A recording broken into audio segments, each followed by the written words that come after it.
অসমৰ ৰাইজ প্লিজ মোৰ এই ভিডিঅ'টোত আপোনালোকে কমেণ্ট কৰিব কাৰণ মোৰ আজিৰ এই ভিডিঅ'টো আমাৰ অসমৰ যিমান এমএলএ আছে তেওঁলোকে চাগে দেখা পাব। কথাটো হ'ল যে এজন এমএলএ তেওঁৰ নাম শামছুল হুদা। তেওঁৰ আমি এটা ভিডিঅ' দেখা পাইছোঁ আৰু সেই ভিডিঅ'টোত তেওঁ কি কৰিছে, তেওঁ এজন মানুহক একদম চৰিয়াইছে, কেইবাবাৰো চৰিয়াইছে আৰু তাৰপাছত তেওঁ এটা একদম প্ৰেছ মিট দিছে আৰু প্ৰেছ মিটত তেওঁ কৈছে যে মই নিজৰ মানুহ বুলি ভাবি পেলাই তেওঁক চৰ মাৰিছোঁ। এজন এমএলএ মানে কি ৰজা নেকি? এজন এমএলএ মানে ভগৱান আল্লাহ নেকি যে তেওঁ মানে যি মন যায় তেওঁ সেই কৰিব পাৰিব? মানে পাব্লিকৰ লগত মানে পাব্লিক মানে চাকৰ। তেওঁ ক্ষমা খুজিছে এটা প্ৰেছ মিট দি পেলাই, কিন্তু মই ভাবোঁ এটা প্ৰেছ মিট দি পেলাই তেওঁ ক্ষমা খুজিলে নহ'ব, তেওঁ প্ৰেছ মিট দি পেলাই তেওঁ কাণত ধৰি উঠা বহা কৰিব লাগিব।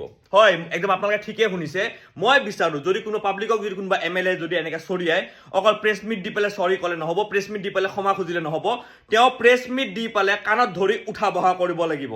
এতিয়া মই যদি কিবা ভুল কৈছোঁ মোক প্লিজ ক্ষমা কৰিব আৰু যদি মই ৰাইট কৈছোঁ মোৰ ইয়াতে কমেণ্ট কৰি পেলাই আপোনালোকে জনাওক।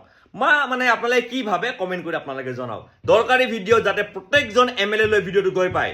জয় আই অসম।